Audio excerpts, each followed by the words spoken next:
दर्शन करे ले ले बड़ी आस हो।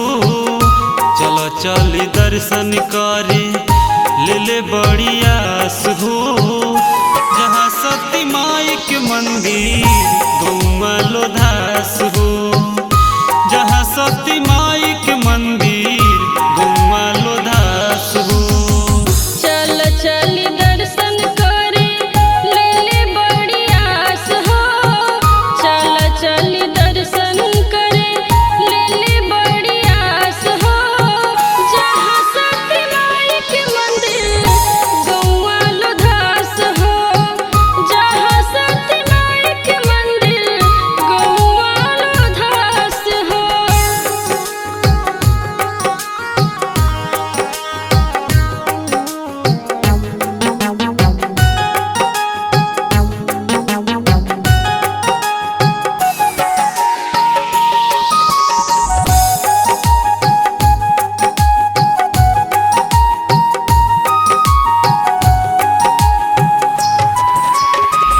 शांत मनोरम फूल गाछी के बथान हो। हमें विराजत माई भव्य सती धाम हो।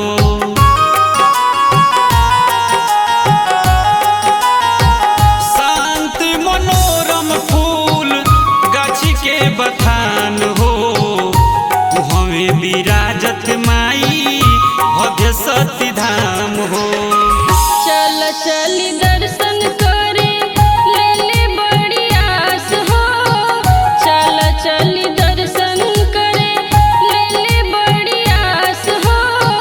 जहाँ सती माई के मंदिर गौवा लोधास हो।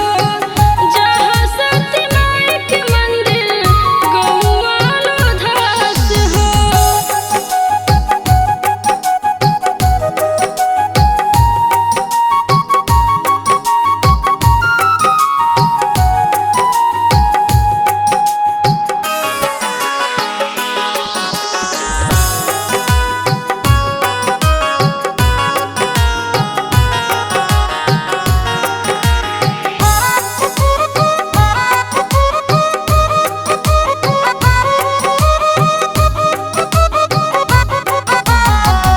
बगसर से 8 कोस दक्षिण हवे सती धाम हो। माई बोलावताड़ी करिहे जिंदगी धन हो।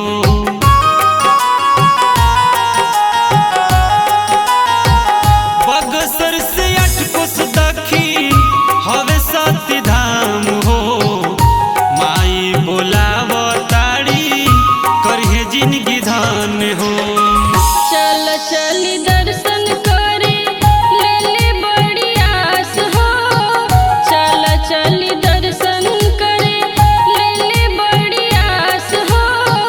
जहाँ सती माई के मंदिर गौवा लोधास हो।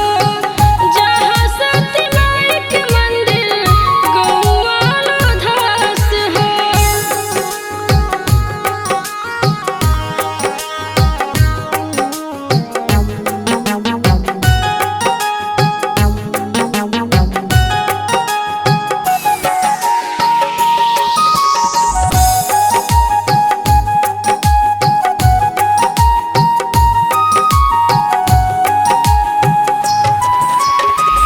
जहिए से भइली सती दक्ष जी के जग में। तहिए से माई विराजत बाड़ी सती धाम हो।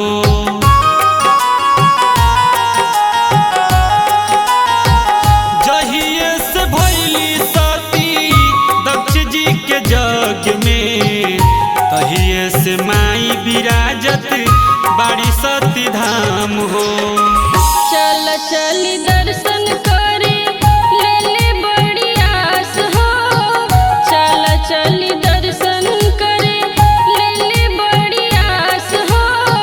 जहाँ सती माई के मंदिर गौवा लोधास हो।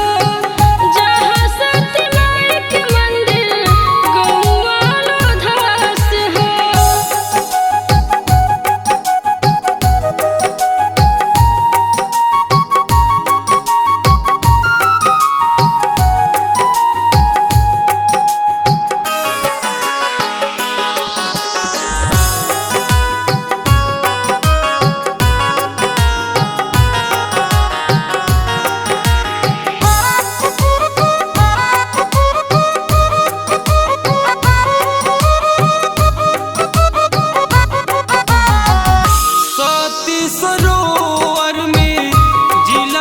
ऊपर सूरज मंदिर दर्शन करी उजियार पुकारे आदि देव हो।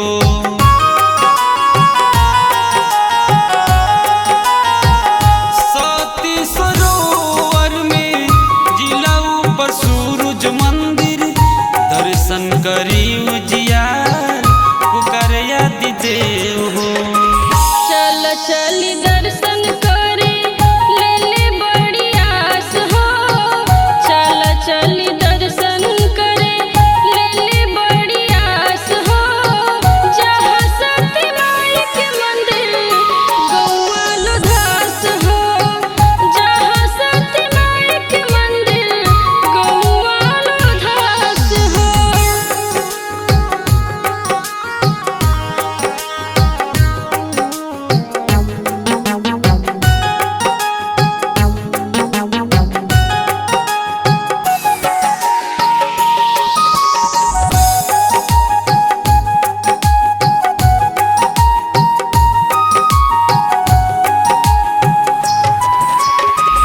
जरिए ठाकुर बारी बाटे अलग जे कठाट हो। राधा कृष्ण या बलराम विराज जो है बाट हो।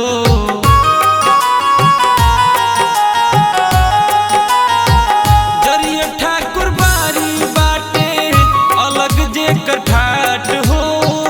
राधा कृष्ण या बलराम विराज जो है बाट हो।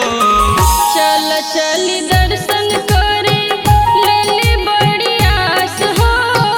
चल चली दर्शन करे ले ले बड़ी आस हो।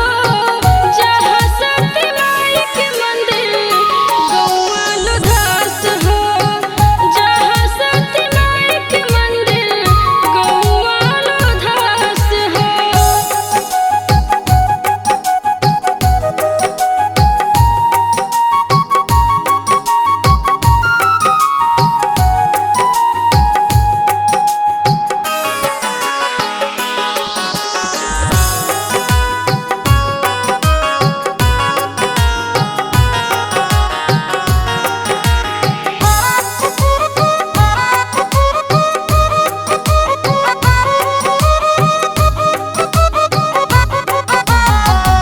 एक मिल पूर्व दक्षिण हवे सोखा धाम हो। हरि कष्ट दुख सोखा बाबा वीरभद्र हो।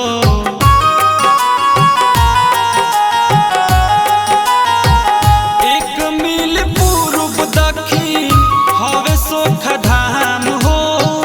हरि कष्ट दुख सोखा बाबा वीरभद्र हो। चल चली दर्शन करे ले ले बड़ी आस हो।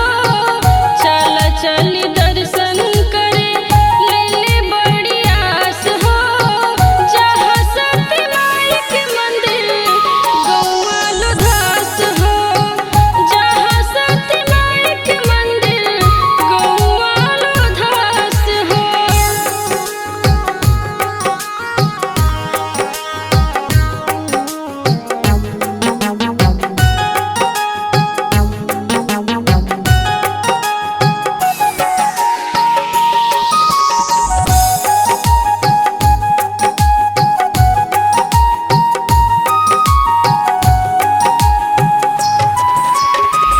आई जा दर्शन करे सफल मनोरथ करिहे।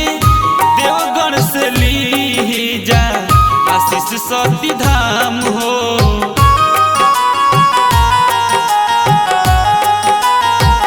आई जा दर्शन करे सफल मनोरथ करिहे। देवगढ़ से ली जा आशीष सती धाम हो। चल चली दर्शन करे ले ले बड़ी आस हो। चल चली दर्शन करे ले ले बड़ी